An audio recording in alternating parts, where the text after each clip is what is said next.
It was raining hard in Frisco. I needed one more fare to make my night.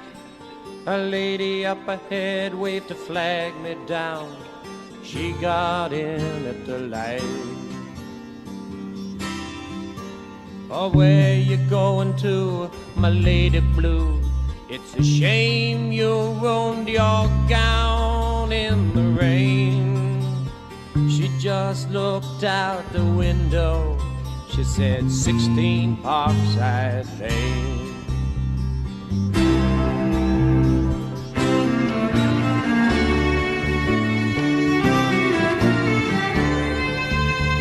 Something about her was familiar. I could swear I'd seen her face before. But she said, I'm sure you're mistaken. And she didn't say anything more. It took a while, but she looked in the mirror.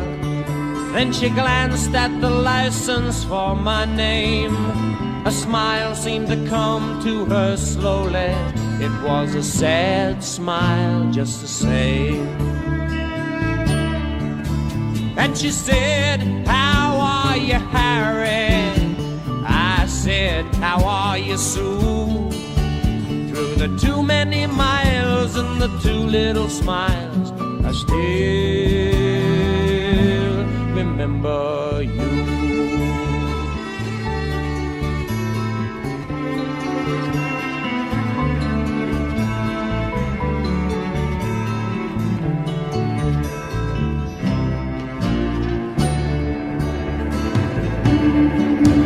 It was somewhere in a fairy tale. I used to take her home in my car. We learned about love in the back of a Dodge. The lesson hadn't gone too far. You see, she was gonna be an actress, and I was gonna learn to fly. She took off to find the footlights. I took off to find the sky.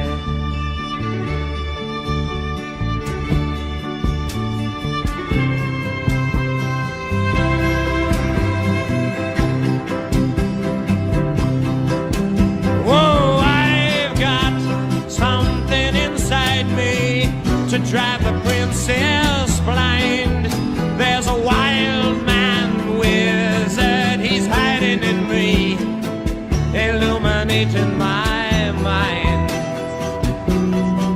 Oh, I've got something inside me, not what my life's about.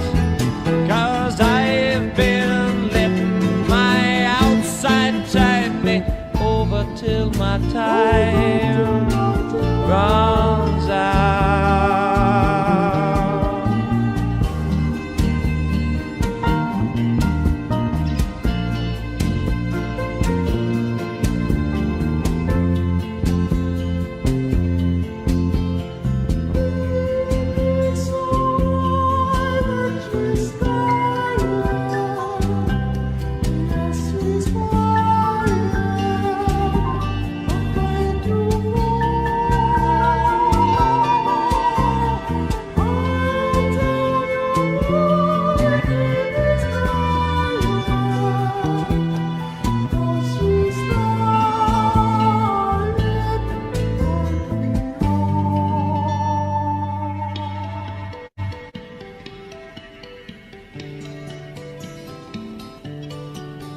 There was not much more for us to talk about.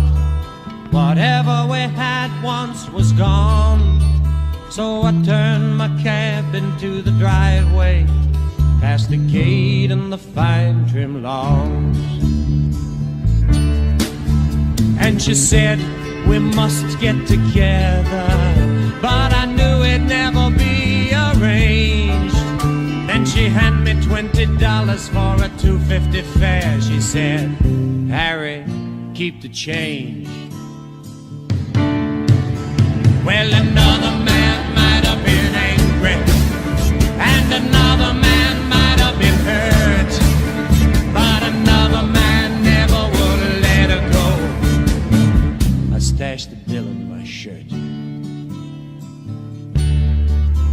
and she walked away in silence.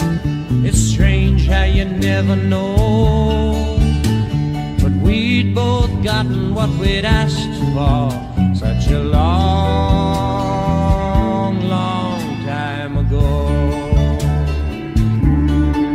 You see, she was gonna be an actress, and I was gonna learn to fly.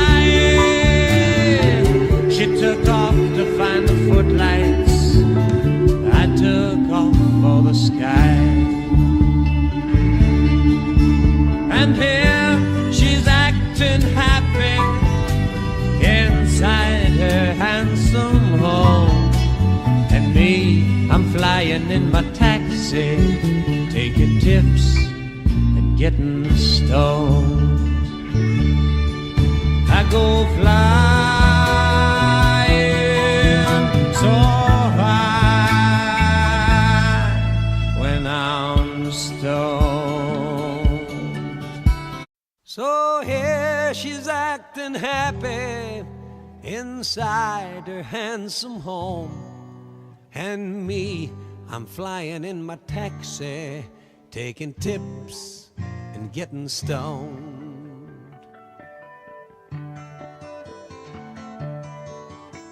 I got into town a little early, had 8 hours to kill before the show. First I thought about heading up north of the bay, then I knew where I had to go. I thought about taking a limousine, or at least a fancy car, but I ended up taking a taxi, 'cause that's how I got this far. You see, 10 years ago it was the front seat, driving stoned and feeling no pain. Now here I am straight and sitting in the back, hitting 16 Parkside Lane.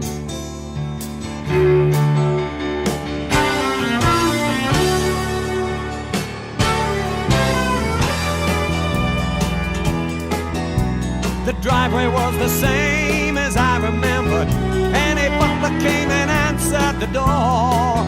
He just shook his head when I asked for her and said she doesn't live here anymore. But he offered to give me the address that they were forwarding our letters to. I just took it and returned to the cabbie and said, I got one more fare for you.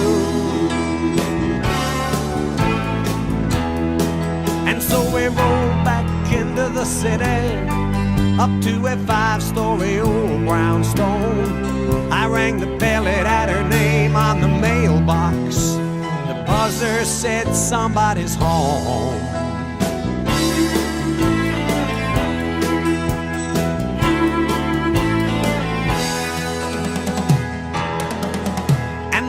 On her face as she opened the door was like an old joke told by a friend. It'd taken 10 more years, but she'd found her smile, and I watched the corners start to bend. And she said, how are you, Harry? Haven't we played this scene before? I said, it's so good to see you, Sue. Had to play it out just once more. Play it out just once more.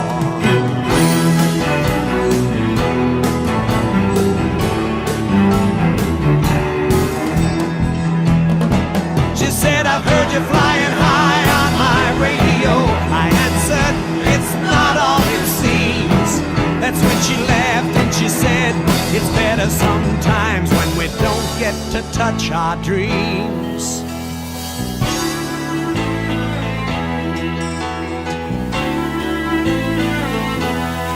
That's when I asked her, where was that actress? She said that was somebody else. And then I asked her why she looked so happy now. She said, I finally like myself. At last I like myself.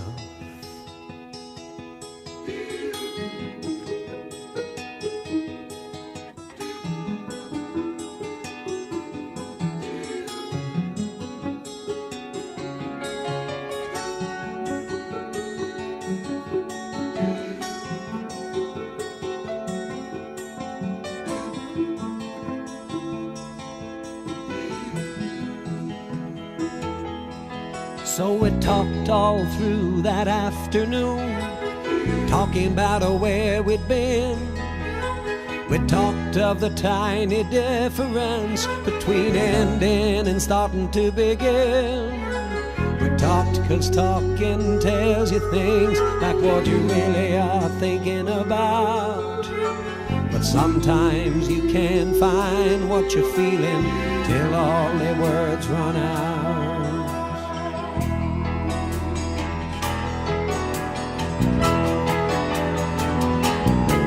So I asked her to come to the concert. She said no, I work at night. I said we gotten too damn good at leaving Sue. She said, Harry, you're right.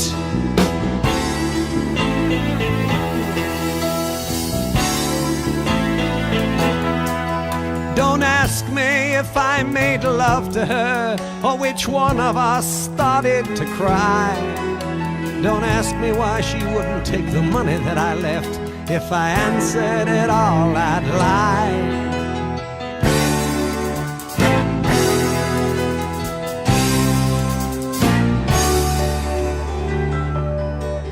So I thought about her as I sang that night, and of how the circle keeps rolling around, how I act as I'm facing the footlights, and how she's flying with both feet on the ground.